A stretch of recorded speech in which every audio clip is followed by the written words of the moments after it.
Hello and welcome to the FUHSO Insiders podcast, your go-to source for all things FUHSO. I am Mantra and I'm excited to be your host for today's episode. If this is your first time listening, this is the Monday Scoop series where we talk about everything that's happened in FUHSO the past week and what we are expecting for the new week. FUHSO is the Federal University of Health Sciences, Otukpo, located in Benue State, Nigeria. And in this series, we give you the inside gist that is happening in FUHSO. So, what happened last week? Well, I think last week was okay. I must mention on Thursday, or was it Friday, I was at school, and then I think initially, early this week, there were in the lecture complex, the main lecture halls, you'd see that they did some things on the floor. They created spaces so they could add new chairs, and I think they've added new desks or chairs in both lecture halls. I think about 20. I guess the issue of chairs and seats not being around, I think that would have solved part of it. So especially for the 100 level B, at least for now, I don't think there will be so many people standing in classes now. But I guess we'll find out today. And I think the major updates from last week, the major gist is the FUHSO Hostel football competition. Yeah, because everybody was talking about it, people came out in their numbers, and we dropped a poll asking which hostel people were rooting for, and a lot of people were supporting their hostels. And yeah, you'd see people, I think in that poll, Dundee had the most votes, followed by I think Doctors or Metro. But all in all, even at the events, at the matches, you see the turn up, a lot of people came to watch, and that is just so wonderful. See everybody come out to enjoy themselves and all of that. The inter-hostel competition kicked off on Saturday, 9th of September, and it kicked off with the Doctors and Kings Hostel, the classical match as they call it. The Doctors won 3-1, and then the very next day, Sunday, the Metro Hostel and the Dundee Hostel went head to head, and it was 1-1. And we have David Olubunmi here to talk about and analyze the matches. Welcome, David. How are you doing? I'm fine, thank you. Alright, so let's start from Saturday's game, Doctors versus Kings. You're in the game, yeah? I was a goalkeeper. Yes, you. In the first half. Oh, okay, you were the goalkeeper in the first half. So tell us, I don't know. Yeah. Thank you. First of all, I would love to give kudos to the Doctors team. Defensively, they were very good, and they entered the game with a good spirit, and they left the game also with a good spirit. So first of all, for Doctors and team, in the first half, they were having problem with the midfielders communicating with the striker, which was Billions. So I feel like Billions is he should have played more deeper and just communicate better with his attacking midfielder, which is I think Worship then. But later in the game, the coach saw that that communication was not there, so he told Worship and John to switch position so that they can communicate easily with Billions in front. And after some minutes, he scored. That's just kudos to the coach, because he saw what is at fault in the game and he corrected it and we got the goal. But to the Kings boys, so in the match, in the first half, they were playing very well because they were just attacking us, and the Doctors were not really playing with their midfielders, because I think they were just afraid of the attackers, because those guys were having very explosive and very fast forward. The likes of TK, Emibong and Baye, yes. The three of them are very good and they communicate easily with each other. So I feel in the first half, we were kind of afraid, and most of the ball coming to our side, they're just pulling it back, just clearance. But the fault of those guys is that they should have played Emibong wide so that you get the ball more often. So you can easily beat the defender that is approaching him. But he was playing too deep, coming inside to get the ball, which is very wrong of him, because I've seen him play a couple of times and I know he's very good in beating a defender 1v1, and he's a very good shooter. So he should have just played very wide, and they should have just brought in a very good attacking midfielder from the middle of the park, so he can just compete better with Baye, Tiki and Emibong, so that they can just play wider. In the match, whenever he comes deep to get the ball, whenever he's attacking, 3-4 people have already marked him and they'll collect the ball from him. But when he's playing very wide, it will be harder for them to mark him, because we just be a defender marking him, and he can easily beat defender and create chance for either Baye or Tiki to score. So I think think that's the fault of the other guys. But defensively, they were very, and also defensively, they were very good. Because of that error of not having a good number 10 or number 8, it made them to have a few chances. Because in the game, in the first half, it was only once they shoot the ball at me, which is just one shot on target. In second half, it was only one time that they aimed at the post, which was the one that they scored.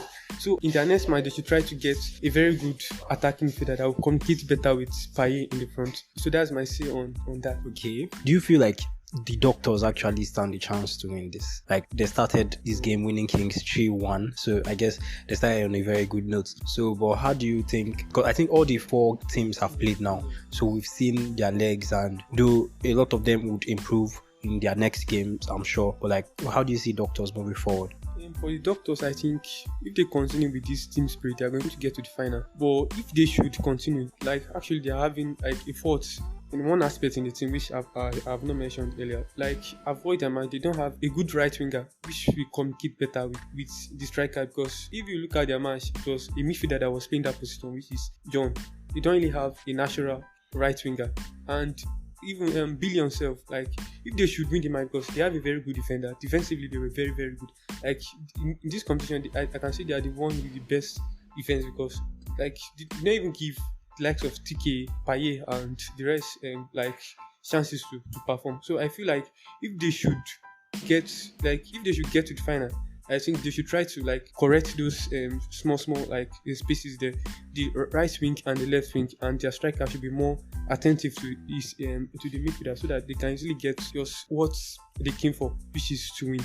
So I think if they can correct those parts, they should get a natural like right winger and a natural left winger, because the match, it was just apart from this other guy Puri that was playing that position, he tried well, but should be more like explosive and more decisive, not just dribble once and pass to your nearest man. So that's it. Okay, thank you. So you've spoken about the Saturday's game. What about yesterday's game? The Saturday's game, the Doctors versus Kings, they called it a Classico. Do you believe it really was a Classico? Yeah, it was a Classico, because most of the big boys were in Doctors and most of the big boys. Well, I felt it was like poetic, because Doctors are King and Kings hostels are the first hostels, yeah? And then Metro and Dandy are like the new guys in town. But still, I watched the game yesterday and I feel like it was interesting. But I want to hear from you. What analysis do you have to give about yesterday's match? Yeah, yesterday's match was great. Actually, I've actually did not start the match, but when I came, I saw like a lot of intensity in the game, and the Dandies were playing really well, because this other guy Kelvin was really attacking and like creating spaces for himself, and I can see Oche in the middle of the park like was like stopping those attackers and was giving the right passes. And defensively, I can see Alex there was very, very good. Even later in the game, he collected the red card, which was like quite unfortunate. So like the match went very well.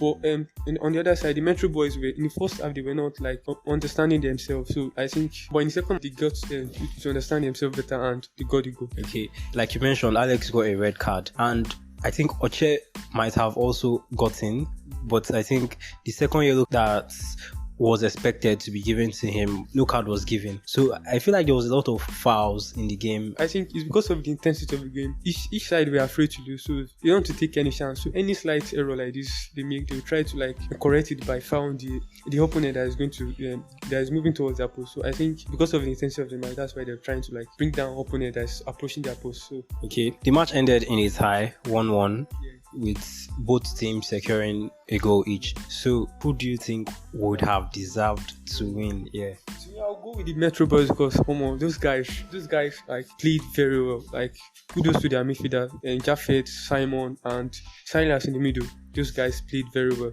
Even defensively, I don't know the name of one guy like that. Like the guy tried very well for them. And one guy putting on number 7 jersey, number 7 shirt. I don't know his name too, but the guy tried very well. But to me, their force is like the striker. I think they are missing their star striker, which is popularly called Alan. That guy, if he's there, they will have won the match. I think for the Dandy, I think Kelvin should not have like come off earlier than that. He should have been in the pitch for at least 70 minutes before leaving, but because he's a main threat for Metro in the match, because he's creating a lot of chances. And I also feel like there's more load on on Kelvin. There should be another player, under like forward, that's creating chances and like creating space for himself, like Kelvin. So I feel like their fault is that they don't really have a good attacking midfielder. Same thing with the Kings. They don't really have a good attacking midfielder. You can't just expect Oche to be running, like trying to meet up with the forwards and trying to meet up with the defense. I feel like they should have like a number 10 that can communicate better with Owi. I think Owi too was very isolated in the match. Like, he should be more in the game if they should win their next match. Should come closer to his midfielder, communicate with them, collect the ball one time, release the pass, and move into space for your midfielders to find you. And I also think Kelvin should have like played more wide. I know he's played more wide, but he's coming too deep. I know, but he should have just played more wide to avoid more fouls, because when he's playing too deep, trying to get the ball from middle, I know it's not his fault, because they don't really have a midfielder that can communicate better with him. When it comes too deep to get the ball, when he's going, like, and the attentions of the player will be on him, that this guy is going, he wants to create chance, he wants to score, so they will find him immediately. He had a great game. And okay, so the next game you guys have, the Doctors have, is against Dundee on Saturday. Yeah, that is the very next match on Saturday. So do you think the Dundee stand a chance, or what are your expectations for that game? My expectations are high for the Doctors, because I believe with the energy we have now, the team spirit we have for this first match, I believe we can go into Intermatch and get a win. And same thing with Dundee, because they were really motivated in this match and they believe they could beat the Metros, even though the Metros were being hyped that these guys have a lot of good players, but still they tried their best and they scored a very superb goal. Kudos to Kelvin for that free kick. So to me, I will go with Doctors, because I'm a doctor. I'm a doctor still, so I'll go with them. But like, to be honest, I feel like Dandy's two can beat us, because their forward are more precise. Like in the forward position, they're more precise than us. The only advantage we have more than them is our midfielder, because Worship was just great in that last match. Worship, I forgot to mention, like, Brozovic, that guy was just everywhere in that match, making forward runs, making backward runs, tracking attacks, stopping attacks, and contributing to forward, like for contributing to attack also. Same thing with Josiah. I think in this competition, like the next match, the only chance we can use to beat them is through our midfield, because we have a lot of capable midfielders. Josiah too is there, very capable. Zaji too is there, very capable. John is there, very capable, and Worship too is there, very capable. But I feel like if Dan should beat us, they should have a very creative midfielder. They should try to bring. I think in the match they played yesterday, I don't know the name of a small guy that was there. I feel like if they should do something very important in this match, they should try to play that guy behind Howie, which is striker, or they should try to pair Howie and Kelvin together as top 9, because so they compete together and put that guy in the middle behind them, because that guy have characteristics of like attacking midfielder that can compete easily with strikers and forwards. So I feel like if they should win their next match, they should play the attacking midfielder behind the striker, whoever is striking, and they should try to find like a good right winger. It's going to help them a lot in the match. All right, thank you very much, David. Thank you very much. All right, so you've heard from David. That was very nice analysis. The FUHSO Inter-Hostel football competition that is going on right now between the 4 boys hostels, the Doctors Hostel, the Dundee Hostel, the Metro Hostel, and the Kings Hostel, kicked off on Saturday, 9th of September 2023, and it is going very, very hot. Like, it is very interesting. Let us know who you are rooting for, who you are supporting, and who you think would win. We are going to drop a poll at the end of this podcast. You can just scroll. If you are listening on Spotify or on Anchor, you can just vote on the poll who you are supporting and who you are rooting for, who you think would win. Yeah, I'm really looking forward to see which hostel will actually win this competition. The next match is going to be on Saturday, 16th of September. That's this week Saturday, and it's going to be Doctors Hostel versus Dundee Hostel. And then the day after that, on Sunday 17th, is going to be the Metro Hostel versus the King Hostel. And then for the 200 level Faculty of Science, some students are having tests from Monday to Saturday, like Monday, Tuesday, Wednesday. So I guess there's also a lot of tests that is going to be happening this week. We wish you all the best in your tests. Yesterday was 10th September, and it was the World Suicide Prevention Day. World Suicide Prevention Day is actually a day to remind us that we are not alone, and whatever struggles we are facing, there is actually hope for a better future. The theme for this year's campaign is creating hope through action, and I think this is a chance for us to raise awareness, and take action to prevent suicide, because no matter how we do not really talk about things like mental health and suicide, these things actually are not so avoidable because they actually happen. So it is very important to take meaningful steps to support ourselves and others who may be going through difficult times, because hope is a very, very powerful thing in preventing suicide.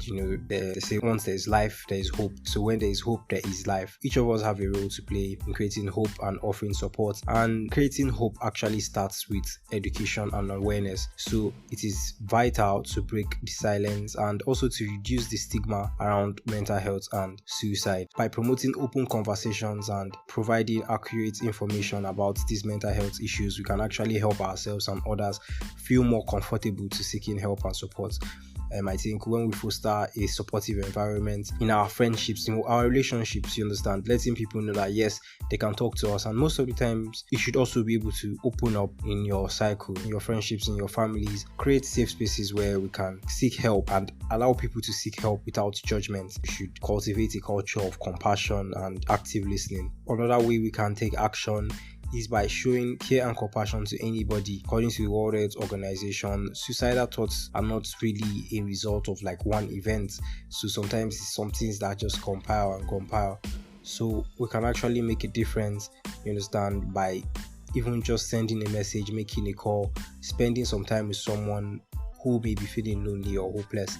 Sometimes you don't even know what people are feeling, but just acts of kindness and showing of care and compassion can do that. In addition to supporting others, it is also important for us to take care of our own mental health. We have to practice self-care, because by doing that, we are better equipped to support those around us. Maintaining healthy relationships, pursuing your hobbies, practicing mindfulness, and seeking professional help when you need them can enable us to be a source of strength for others. Together, we can create hope through action and make a difference in the lives of ourselves and others. Remember that you are not alone, you are valued, and you are important. There is always hope, there is always help. As always, remember to prioritize your hygiene, keep your environment clean, practice good hygiene habits so you don't get sick and so that you protect those around you too. Remember, it's okay to take a moment and just breathe whenever you're stressed out, or just take some time out to just relax and breathe, because things can get overwhelming at times. On the podcast last week, we announced a photo challenge sponsored by AJ Supermarket, and you guys sent a lot of beautiful entries and we looked at them. By the end of the day, we could only pick 3, a difficult choice to make. At the end of the day, we had to pick 3. That is the first, second, and third position, which we'll be announcing here. For the third position, we had a very beautiful photo by Flourish Ogaba, and our second position, a very creative piece by Ayula Eunice. And then for the first position, we have Obande Emmanuel. Thank you to everyone that submitted their entries, to everyone that sent in their photographs. You all had very creative concepts. Your photos were very beautiful, and congratulations to the winners also. Some of these pictures will be available on our social media pages soon. So for the winners, please DM the FUHSO Insiders accounts, and I think that's a wrap. Don't forget to follow us on all social media platforms. You can follow us on Facebook, Instagram, TikTok, subscribe to our YouTube channel, follow us on Threads, on X. If you enjoyed listening to this episode, don't forget to share it with your friends. We have some articles, and I think there's a poem on Facebook and Instagram too, so you can check those out. We always love to hear your feedback, so please let us know what you think about this episode. For those that have been leaving feedbacks for us, we see your feedback. Thank you very much. Do have a lovely week, and don't forget to stay curious, stay engaged, and stay creative.